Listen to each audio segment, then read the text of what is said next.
Hey guys, Patty's movie reviews. Tonight, it's about Midsommar. I'm not talking about the season. I'm talking about a new disturbing movie by Ari Aster, director of Hereditary. He's known for doing very deranged things in his movie, and he succeeds again. Guys, it's time to get into this. Uh, I've attempted this a few other times.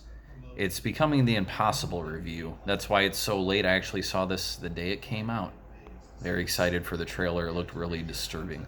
Um, the movie starts out college students studying anthropology, uh, and they're going to school with a Swedish guy, and he likes anthropology too. But I think he's there for an ulterior motive uh, to get people to go to this commune.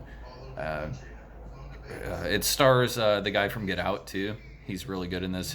He's one of the students, but he's really he thinks it's a really good idea to go to this commune, and they fly out there. Well, actually, there's a couple. The guy, one of the anthropology students, is dating this girl, and I guess her sister is mentally deranged or something like that, and she sends emails where she's always like saying all this dark shit that makes no sense. But anyway, she gets an email that says it's very dark down here, and mom and dad are coming. Goodbye, or some shit like that. And she calls the boyfriend and starts freaking out, and all the friends are like, "Jesus Christ, man, she's emotionally abusing you." That's pretty funny. Everybody's laughing in the audience.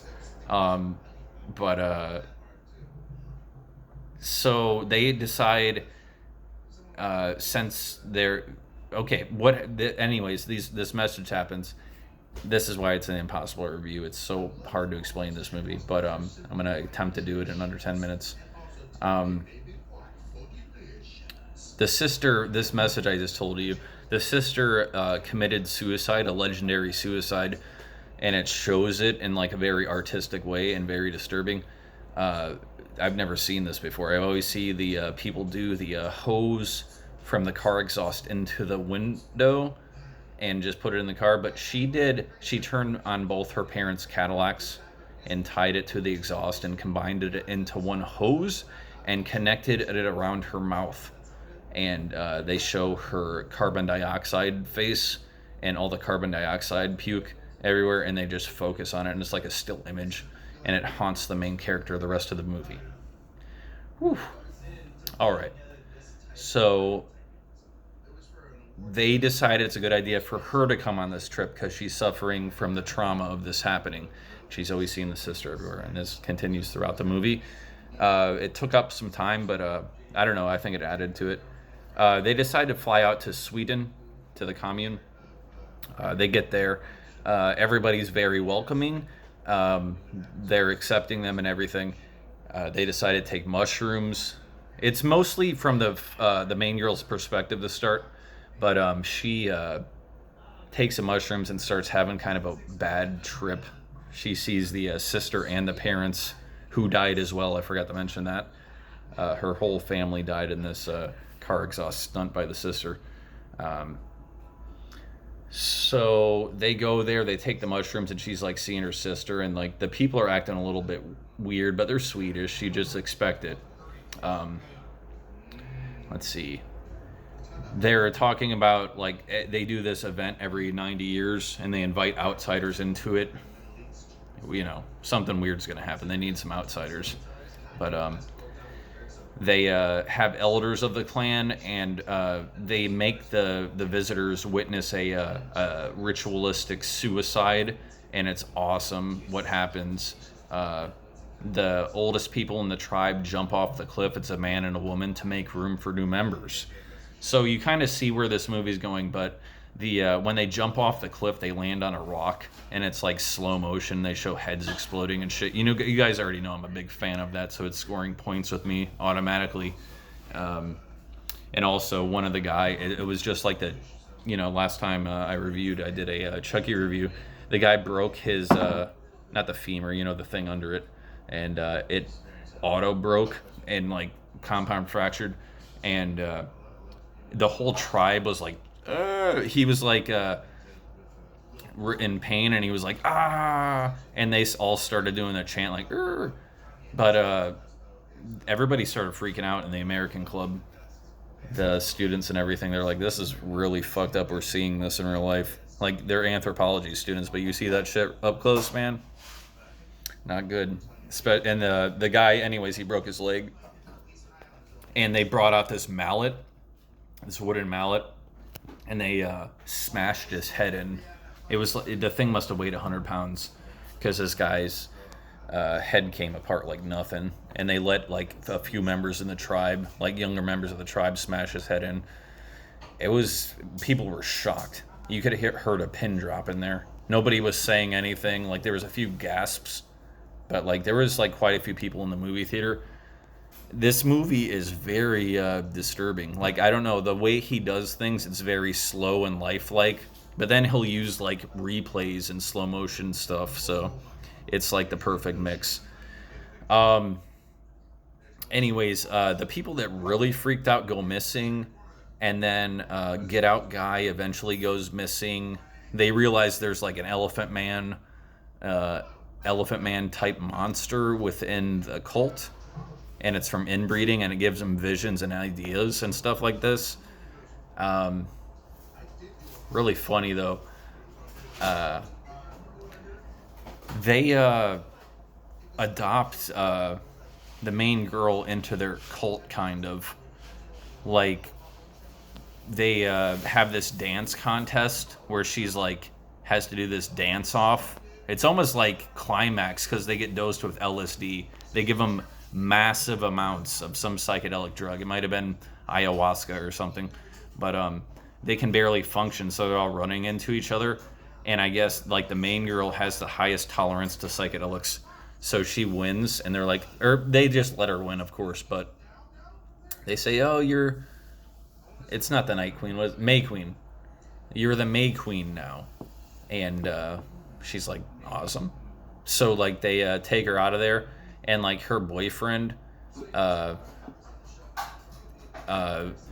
been actually, they gave him a love potion because one of the girls wants to breed with him. Impossible review. I'm almost through this. She wants to breed with him, so they give him the acid too while the May Queen thing is going on. She's having her dance-off thing with these people, and then give him the acid too, and he's having a really bad trip. He's like, damn, my other friends got murdered and shit. I'm going to back up a little bit, but it's not going to run too much longer. There's a comic relief, the guy from Vacation, he's in this too. He got murdered too, but he was like the only comic relief. I'm just saying this now because at the end I have to tie this together. Okay, so she's doing her dance off, and this guy gets like a love potion, but it's like she puts her pubic hair inside of a chicken pot pie and serves it to him at a weird Swedish cult dinner. And then he's like feeling a little weird about it. But anyways, he's now on acid or ayahuasca. I don't know what they put in this shit, but whatever's going on, he's like seeing her do the dance off, and he's getting real scared because all his friends are now missing. Get Out, the couple that complained about the ritual, and also the funny guy from Vacation. All right, so the girl who gave him the pubic hair pie, she signals him to go into this hut, okay? And he's so high, he just goes in there, and before he goes in there, she's like, my so and so is ready to. She's of age. She's ready to breed. So he's all like fucked up. He can barely. The walls are, also in this movie that's really cool. They do like wall breathing. I don't know, like the visual effects to like make you experience what their experience is really interesting. You guys should check that out. But he goes in there, and all like the elder women are naked, and they're like chanting for him, and the young lady is laying on like a bear rug, like Playboy style, and like she has her legs crossed, but she's completely naked. Anyways, they welcome him in there, and like they're all doing the chant, and he's like, they actually give him a concoction to wake him up out of his psychedelic thing. We thought it was like vaporized Viagra, Swedish style. So he inhaled that and he was fine, and then like he was into it. But they kept on chanting and stuff, and he was taking too long, and he was having performance problems. So this went on for a while. But the grandma, like the eldest woman of the group, got up behind him and grabbed his butt cheeks and helped the thrust motion for impregnation. It was very fucked up, and I was laughing, and everyone was scared in the crowd. Um, let's see. All right, that happens, but May Queen comes back. You know, they planned this thing the whole time. They wanted her to come, so she comes back and sees the guy getting ritualistic impregnating some girl, and she's like screaming and crying and pukes on the ground. And then after the guy finishes, he runs out of the building, and he finds the funny guy, the guy from Vacation, strung up, and his intestines are out and shit, and they're all falling all over the ground. And he freaks out, and they hit him on the head with a mallet, and they put him in a bear carcass, and they set him on fire like Wicker Man. Oh, guys, Ari Aster, Midsommar.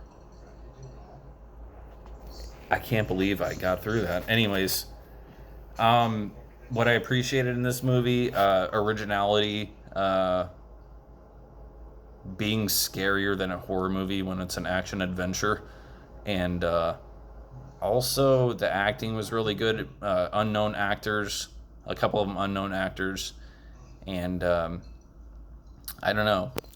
This guy, every movie he does, it's like extremely disturbing. I like this one slightly better than Hereditary.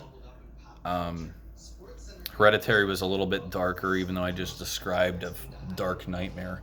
Um, it was more fun, if you know what I mean. I'm gonna end up giving this. The other day I was giving it 4-star out of 5 stars. Midsommar, summer fun movie, is getting 3.5 stars on my movie review channel. I'm looking forward to the next thing he does. I hope it's not cult related, but if it is, I'm still gonna see it. Guys, check this one out. I'll get back to you next time. Have a good night.